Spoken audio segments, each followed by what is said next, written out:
In this video, I'm going to share with you some of my favorite fall or autumn watercolor colors and techniques. I'm also going to tell you about my upcoming watercolor fall challenge.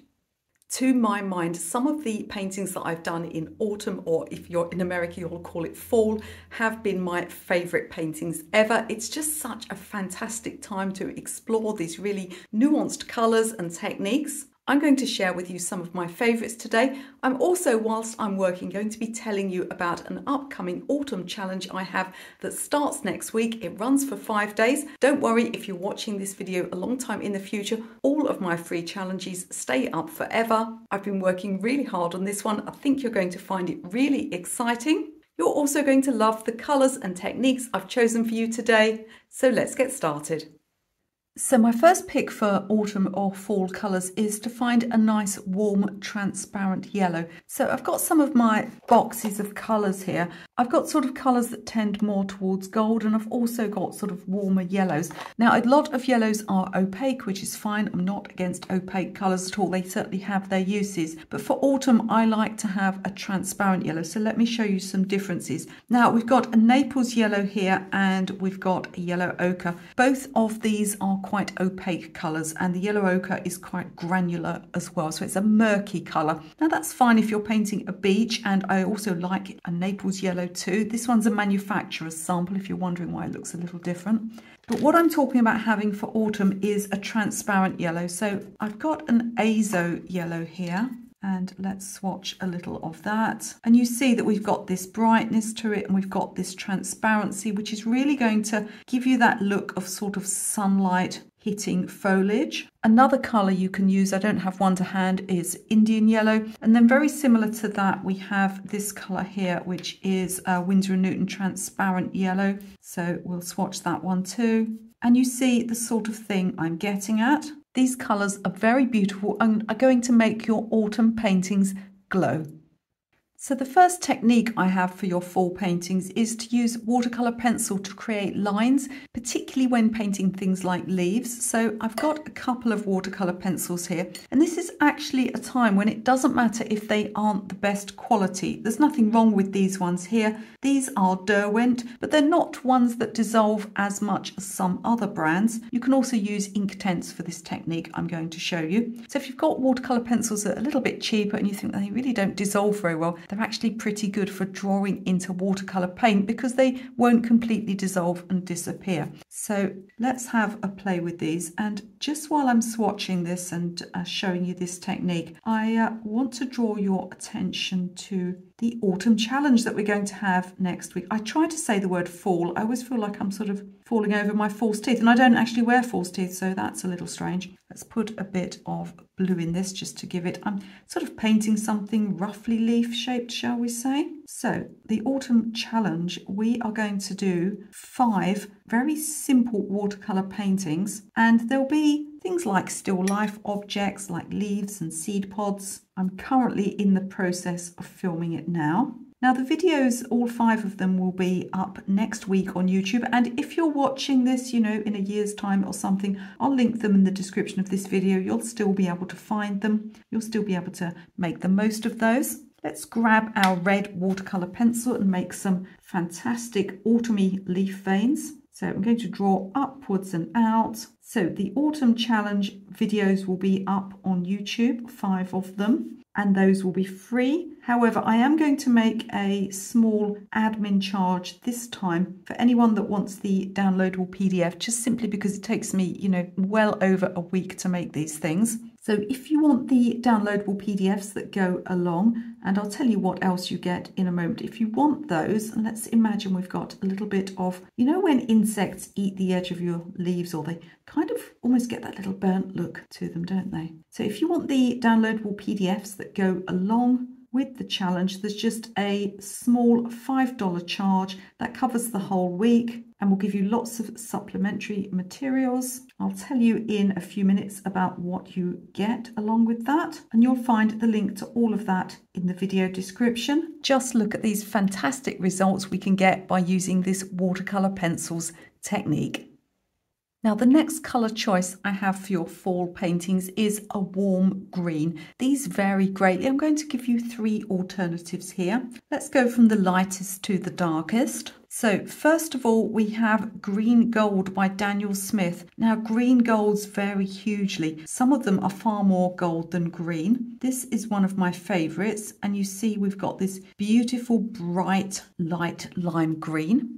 Next up we have Sap Green. This one is by Jackman's Art Materials. I actually have a discount to any Jackman's paints in the description of this video, so have a look at that. So here's your Sap Green. This one is a little darker. Now all of the colours I'm showing you today are mixed colours, so again this colour will vary hugely between manufacturers. So if you have a sap green, it may be darker than this, it may be lighter and brighter than this. Finally, there's a colour that I designed for my shadow set of paints, and this one I've called Forest Green. Now this is much darker and more muted and gothic. This one is also a warm green.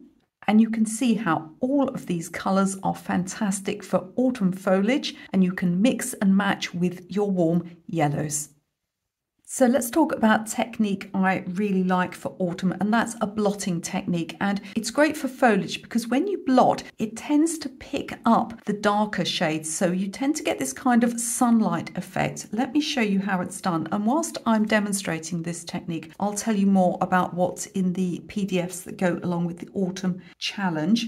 So for each day, each of the 5 subjects, what you're going to get is a downloadable PDF, and what is in it. Well, first of all, you get the photograph to work from. You'll also be able to see my finished painting. You're going to get as well a tonal copy of the photograph. And that's so that if you want to see where the lights and darks are, that will instantly become clear to you. Just dropping these colours in together here as if I were painting some trees or bushes. So I've got the azo yellow and I'm using my forest shadow colour. Let's add a little phthalo blue just for fun to get some brightness here.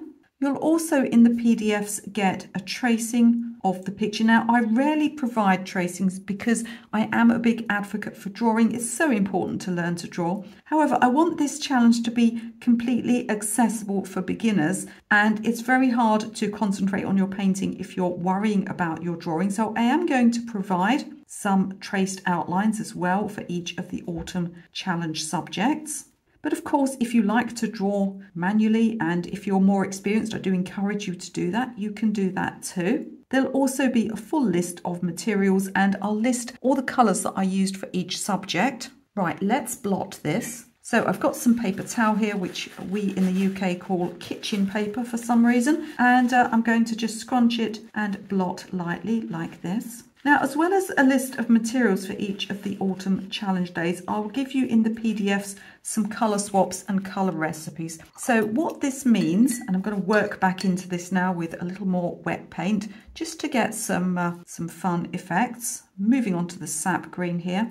What this means is that if you don't have the exact colours that I've used in each tutorial, you'll be able to swap something that you already own in, because I never like to be too prescriptive with the colours that I use in my tutorials or my online courses. I've seen so many times people, you know, they buy a course and then they're like, oh, well, now I have to buy phthalo blue red shade because the instructor says it's important. Well, it's not that important, is it? You don't have to use the same colours as me. So I'm going to give you some colour swaps in those PDFs so that you'll be able to swap your own colours in or mix your own colours. So you don't have to buy a load of stuff just to take part in the challenge. You can keep repeating and adding more paint into this as many times as you want until you get a natural foliage effect. So my next colour choice for fall or autumn paintings is Cerulean Blue. Now this is a very underrated colour, and a lot of beginners they find it in their set and well, it's not very strong, especially if you're using block paints. It's not very strong. It's kind of grainy and smeary and I don't like it at all. But actually it's not meant to be a strong colour. It's meant to be a very soft, delicate colour. And it's one colour, I would say, out of the whole range of pigments that you get, it's the one colour where you're really going to notice if you've got a cheap version. All watercolor paints are compatible with, different manufacturers. Don't let anybody tell you differently. There's nothing wrong with going up a level if you've got some cheaper paints and getting a better Cerulean Blue. This one is by Jackman's, so let me swatch it for you. Now you might look at this initially and think, well, this is a bit of a summer colour, and the reason I've put it in this pot, by the way, is because I did something silly and the tube split, so I keep it in here now. And you might look at that and think, well, that's kind of a summer sky colour, but it's rather icy. Now you can use it for skies, and I would tend to warm it up by putting a little pink in it, but also it's absolutely fantastic. You can add pinks and purples to it. Let's add a little bit of cobalt violet to it, and you start to get these very sort of icy tones that are great for snow paintings. You can also add a little yellow to it and get some really cool looking blues. And although it's a granulating colour, the granulation never looks too heavy as it can with certain pigments like ultramarine and cobalt. It's always delicate, it's always interesting. It will separate on the paper into some very unusual colour combinations. And I'm going to show you how we can take advantage of that next. So we're about halfway through. Can I just pop in and ask you if you don't mind pressing that thumbs up, that like button for me? Really helps with the YouTube algorithm. If you can like, subscribe, share or leave me a comment, that would be fantastic too. Don't forget, this channel is completely cat approved, and there aren't many channels on YouTube that are actually fully cat approved like this one is. So you'll want to subscribe straight away. So let's take our icy colour and make it look even more icy. In fact, let's make it look like snow and ice. I'm going to use the same combination again, a little bit of cobalt violet and the cerulean. And then whilst it's on the paper like this and it's wet, I'm going to sprinkle in some salt. So I've got some sea salt here from my kitchen. I'm just going to sprinkle this on. Now the results you get vary, and I like to make things look a bit more interesting by dropping some wet paint in nearby. I've got some phthalo blue here. We can mix a bit of lemon in as well. And then all you do is allow this to dry. If you're lucky, you'll get some beautiful little starburst crystal shapes, or you may just get some little geometric type shapes. Let me show you one I did earlier. So this is one that I've just done for my 10 watercolor backgrounds tutorial. I'll leave a link to that one in the video description. It's free to watch. And can you see these little crystal shapes and marks? So this hasn't got any salt on anymore. I've brushed it all away once it was dry. But look at these fantastic effects we get. I did actually use some cobalt blue in this, as well as some cerulean and some lemon. And the beautiful ice crystal effects that you get with cerulean can either be used randomly for backgrounds like this one, or actually to mimic crystal and ice and frosty autumn mornings. So the next colour choice I have for autumn is to get yourself a crimson colour. Now many of you will have a colour like this one in your beginner's set. This is an alizarin crimson. I've also got this one here, which is a Talons Rembrandt Permanent Madder Lake. You can barely tell the difference between them when you swatch them. Now, colours like this, often when beginners get an alizarin crimson in their box, they're a little disappointed with it. They can't seem to mix bright purples. It's rather a dull colour. Most of the year I don't use it very often unless I'm painting something like a very muted soft rose. Most of the time I'll want a much brighter pink like this one here, Permanent Rose. This is much better for mixing bright purples. But in the autumn these crimson colours come into their own. And the reason is that they're the basis of many berries that we find in the autumn. You can water them down and get these soft muted pinks, or you can use them full strength and get these lovely strong crimsons. You can also combine them with greens and drop them into any of your trees and leaf paintings, and you'll get some beautiful combinations. I'm going to show you one of those next as we go on to our next autumn technique. So this next technique is one that I use mostly when I'm painting hydrangeas, but it can be used for many other soft botanicals, and it is a very useful technique for these autumn and fall subjects. There are often little speckles on leaves and petals as they go into autumn, start to darken and change colour. I'm going to add a little sap green to this, and I want to get a really pale colour here, such as we might find on a hydrangea petal in the autumn. Now, when you have speckles, splattering can be difficult because it can look a little unrealistic, and you also end up going outside of the area, and so you end up with splattering where you don't want it. So a really good technique whilst your paint is wet is to get your watercolor pencil, and we can just make little shavings. It has to be done onto wet paint so that they stick. You get much longer, more geometric marks than with splattering. And the best thing about this is, if they go outside of the area where you want them to be, they're just going onto dry paper and they are dry themselves. So unlike when you are doing splattering, you'll just be able to brush them off when your paint is dry. This is a fabulous technique for autumn. So my next colour choice for fall is Perylene Violet. So if you imagine an aubergine, but it won't come out of its bedroom, it's always playing death metal and dreaming about the next tattoo it's going to get, that's Perylene Violet. It's a really warm but muted greyed gothic type of purple, as most of the Perylene colours are. So I've got two here. I haven't actually swatched them together before, so let's see if they're different. This one is the Jackman's Perylene Violet. Whoa, look at that. Let's look at it next to the Winsor & Newton. Okay, so this one's warmer, but they're both rather moody and rather fabulous. There are so many uses for colours like this in autumn paintings. If you want to put some darks in, but you don't want to go with something like black or boring Payne's grey, you can go with one of the Perylene colours, and Perylene Violet is my favourite. So for our final autumn or fall technique, we're going to embrace skeletons, and I'm not talking about the type that you get at Halloween, although that's fun too. We're going to embrace this idea of leaf skeletons and trees without leaves on. There's an awful lot of silhouette action going on during autumn, and what I'm going to do is make some imprints. So I've got some pressed pieces of fern here that I made earlier in the summer. You can also use leaf skeletons. Many other things. You want to avoid things that are sort of blocked in. You want something that's got a bit of a filigree effect. And yes, there are other things you can use like netting too. I have a longer video all about different masking fluid techniques. I'll link that in the description of this one in case you want to watch it next. But let's make this happen first. So it's messy and you have to be quick. What we need is our imprint material, we need our masking fluid, and we need some paper towel. And it's good to have some scrap paper on the side as well.